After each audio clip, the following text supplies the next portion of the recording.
Back to my channel, and today I am going to talk about my favorite books at the moment. With everything going on this past few months and recently, I couldn't film another video without addressing what is going on at this time.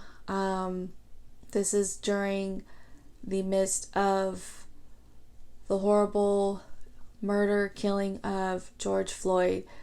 And I couldn't make a video without addressing this. Just a background of myself. I am 33. I have a 5-year-old son. My background, my ethnicity that I want to share, I never really, I think, brought up in my past videos. I am mixed. I am mixed with black. My mother is black. She is black, Portuguese, and Native American. My father is Italian, Irish. With that being said, I know what I look like. I know I am lighter skinned. I know that I don't experience the same experience as my brothers and sisters with darker complexion, but anyone that has a heart or compassion or with 2 eyes and a brain with what happened last week, how can you not be affected or just feel any type of anger and just wanting some justice? Have family that I am mixed with black. With that being said, I have, obviously my mother, aunts, uncles, cousins.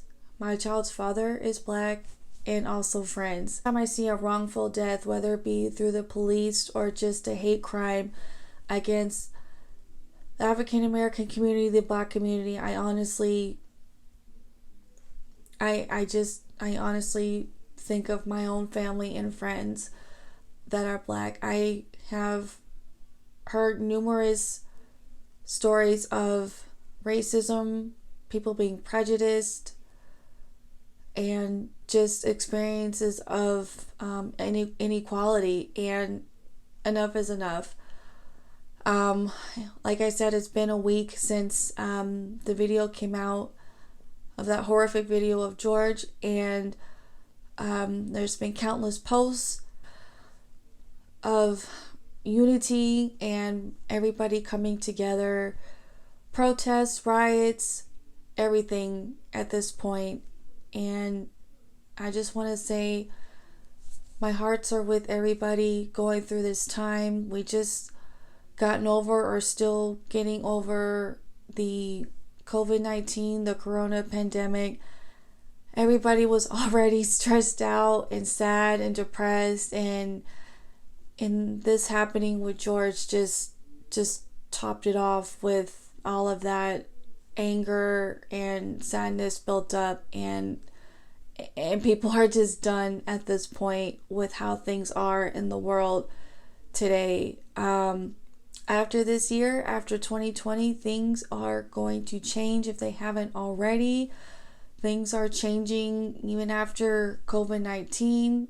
Old structures, ways of thinking, that's it. And just what happened to George, and just my condolences to his friends and family. Like, I couldn't imagine oh my God, just having the world to see that happen. It hurts my heart and my soul. But I know justice is slowly but surely being done, and I am to say that those cops were finally, all of them arrested, not just one, the main one, but all 4 of them. So with that being said, I just wanted to share again my background and my thoughts about it, and I feel that things will change. They have to. They really have to. Again, enough is enough. And, at first, when the COVID-19 thing was going on, I hated the term, the new normal, things are never going to be the same. But after that's calming down, people are going back to work, things are opening up, and then the tragedy of George happening, I can honestly say I'm glad that there is no going back to how things were. No, that's over. It's going to change. It's going to be a new way of things, because my generation right now in 2020, we're making sure that things do change. How the justice system and how in people's way of thinking is going to change, and everybody is waking up. 2020, man, 2020 vision, clear vision. Everyone is waking up and seeing clearly now. You know, George, you will not be forgotten, and the lives before you, that lives were cut short because of this corrupt system that we have in America, and that will change in time. So with that, I will go on with this video of my favorite books, or my favorite genre is self-development and money. I love reading books that help you. I love books that help making you a better person, because in these past few years been into books like The Secret and anything that has to do with the law of attraction, and just those books have helped me work on myself, and anything that has to do with it I'm just instantly drawn to. So include self-development and money. A lot of women like myself that are into bettering themselves. They're on a journey of creating the life they love. Right now I'm in that journey. I am a single mom, and on my way to creating the life that I desire. And with YouTube, it's kind of like I'm filming my journey, like a documentary, because I can't wait to look back on these videos and see where I started, and the books that helped me along the way. So with that, my first book that I will share that is by an author that is a mother like myself is the name Slay Like a Mother. How to destroy what's holding you back so you can live the life you want. So it is by Catherine Winstich. I can't say her last name. I don't know why. Catherine Winstich. Be the slayer you want to see in the world. Now, in her book, she talks about slaying your dragon or your inner dragon. The inner dragon meaning your self-defeating tendencies. That dragon that just takes over your mind, just basically holding you back. And in this book, she teaches you how to slay the dragon within. And the title speaks for itself, How to Slay in Life as a Mother. So this totally speaks to me, even though she is married and had her child and I'm a single mother. Either way, you're a mom, and we have so many hats and titles and a lot on our plate, especially in today's world when in 2020 majority of women are working, and not only working, we're working full-time. We have high-powered positions, lots of pressure in the work world and in the mommy and family world. So this is just, it's a really good read. It really just breaks down how you can, pretty much have it all, without having to say yes to everything and putting others in front of what you need and desire, and just to slay your life. And And I really appreciate the book. So she tells her story of, just being overachiever when she's younger, and then she kind of falls off from that, and then she goes into being at an ad agency as a senior VP on a project. She really dives deep into saying that you aren't alone. When interviewing a lot of these mothers, there's a lot of camaraderie. There's a lot of women going through the same thing in a different way as well. I recommend this if you are a mom and wanting, better for yourself, and you just don't know how. And she shows you that it is possible and that you can do and be anything. Don't let being a mom hold you back from the life you want. So again, slay like a mother. With the theme that you can do and be anything, is the audacity to be queen. I'm really enjoying this book so far because it gives the tone of I think, therefore I am. If you just own that you're a queen, then you are. And so far that's how I interpret this book. I kind of relate to her, Gina, because I live in the Bay Area in California, and I was born in the Midwest in Wisconsin, and she's from the Midwest. She's from outside of Detroit. Basically said she had mediocre life, just an average life of two working parents. They were both school teachers, and just, typical American family, just made a decent living to pay the bills and to go on vacations here and there, nothing extravagant. And even growing up, when she was younger, she had in the back of her head that she wanted more. She dreamed more. They're like there has to be more in life than just this life. And even though they're loving parents, she was brought up to do the traditional thing, which is to go to school, get good grades, and go to college. Fast forward to her working as a psychologist, and basically just still had that thought or that dream to be bigger than what she was at the moment. She had a good job.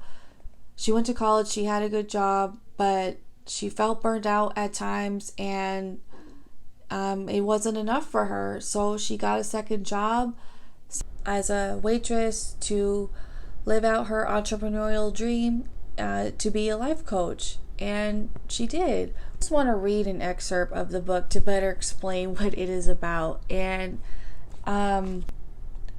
yeah, like I said earlier, the think therefore I am is pretty much the tone and the concept that I got from reading this book. So here it goes. Awaken the Queen Within. Queenhood is an empowered approach to life that is a masterful blend of masculinity and femininity. The time has come for women to stop being the ones who disempower ourselves by unconsciously behaving as the money slave girl, the martyr, the bitch, or the princess. These are just a few of the archetypes stealing the crown that you'll meet throughout this book. Those personas don't lead to our fulfilled lives. Fortunately, when given permission, the Queen Within is more capable of reclaiming her throne. Queenhood is the opportunity for modern women to embrace what is rightfully ours, to tap into the endless possibilities available to us, to own the true impact we are capable of, and to be completely confident claiming our most fabulous lives. Once you access the Queen Within, everything in your life opens up. So that was just the introduction, and I enjoyed reading what it means to be queen, and her journey. Knew what she wanted.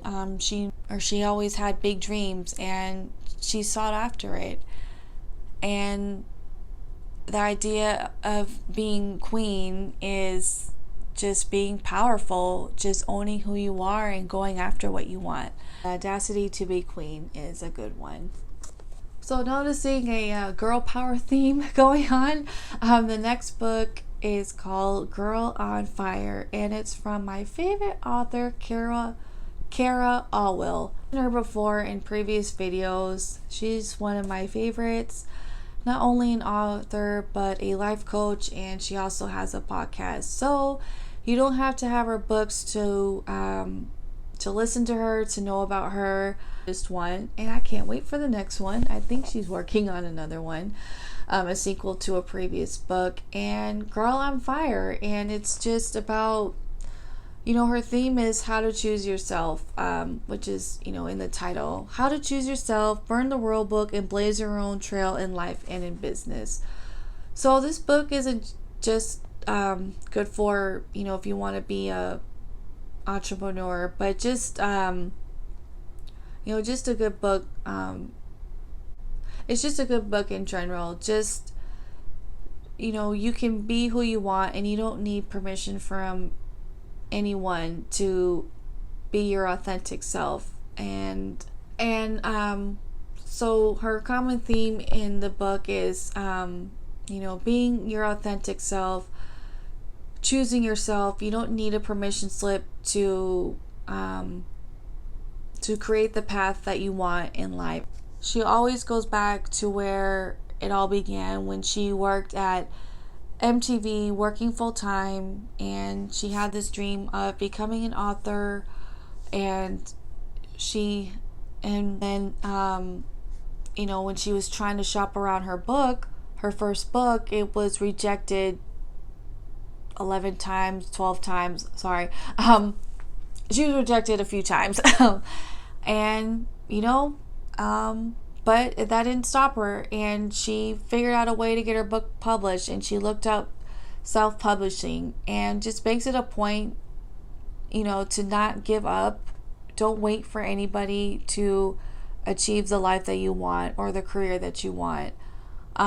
Never wait to be chosen. And this can go the same as that can go with, anything, like, with, let's say, dating. Don't wait for a guy to choose you. You choose yourself. You choose the guy you want to be with. So the message goes hand in hand with, in business and in life. Don't wait to be chosen. You choose yourself. You choose what makes you happy. Into how things are now with the online community and social media, that a lot of people are doing the same thing, and it might seem saturated, but with all that, people still need you. People might have and do similar things, whether it be the same interest, but no one is you. You are needed in this world to contribute what you love to society. People need you, and don't feel like that you can't succeed or stand out amongst people that are similar to you, or do what you want, or do similar things as you. So she's really good at explaining that, and just blazing your own trail. And again, anything is possible is my favorite saying, because these women were unapologetic and found her own way to accomplish what she wanted to accomplish, which was to be a successful author and entrepreneur and life coach. So Kara, I love you. And yeah, I highly recommend this book as well. I recommend all of them, but I love this one, Girl on Fire. So last but not least is the book called The Energy of Money by Maria Nemeth. And as I mentioned before, I like anything that I like books about money, because For a long time, society deemed money as a bad thing. But how is it a bad thing if we need it to survive? um, yes, we don't need an excess of it, but we do need it to live comfortable. And I'm just drawn to books that, talk about the energy of money. And, money isn't energy. Yes, we have paper, bills, money, coins, credit cards, electronic currency. But really, it's just that's not real. The energy of it, what we do with it, is real. And money is neutral. Good people do good with money, and bad people do bad with money.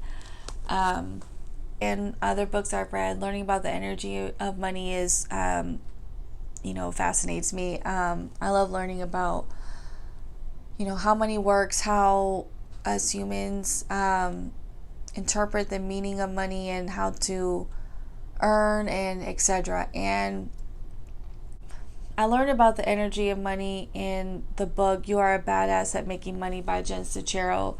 I mentioned her in previous video. She's a self-development author as well, and her first book talks about you being a badass at life, getting what you want. And then her second book focuses on making money and how to feel about money, not to be negative about money. And so this book reminded me of when I first learned about how money is an energy was from her book. So I recommend that too. But I already talked about that book. I think it was in my Amazon favorites, that You Are a Badass. But this book, The Energy of Money, goes deeper into the belief around money and how different people view money. The author, she starts off as a clinical psychologist, and funny enough, does a bad investment, and that just jumpstarts her learning and unlearning about money. How she goes deep into people's relationship with money. She has these You and Money courses, and helps you with the relationship of money. Instead of just talking a brief description about what the book is about, I'll just read an excerpt from it. And this is after she invested $35,000 as an investment. She would get a 30% return on her investment through short-term loans to buyers whose homes were on escrow. Ended up being a fraud, and there were no homes on escrow, and her and others lost all of their money. She admits that it was her own fault for not doing research, and the guy never approved of these loans, so it was her bad, and she learned from it. And that's when she created the You and Money course. I'll read an excerpt of how it came about. Prompted by everything I was hearing about people and money, I decided to start an informal workshop on money, scarcity, and abundance. Friends joined me. We set aside time when we could get together and focus on looking at our relationship with money. Eventually, these first efforts to bring clarity into our own lives evolved to You and the Money course. The first question we looked at was how to confront our unconscious beliefs and feelings about money. That's a paradox, because if it's unconscious, how do you know what to confront? We plunged right in and began asking, what do I want to look at regarding me and money? Old fears, unfulfilled dreams, and financial mistakes took shape before us. Repeatedly, we faced the hard choice of telling the truth or trying to look good. We found that relief and change came with telling the truth. It basically focuses on how you feel about money and the positive and negative energy around it. And it goes back to, law of attraction. If you feel a lack of money, you're attracting a lack of money, a lack of abundance. And if you don't have that fear of money, then money will come to you. So it goes deeper in that. I will admit I didn't finish the book. So I will admit I didn't finish it, but I'm almost done reading it. And so yeah, I like it. And it's just interesting to read about, it's just interesting that, everything lies within in your subconscious about the belief in anything. And, your subconscious has a lot to do with, money. So again, thanks for watching, and I'll see you guys in the next one. Bye.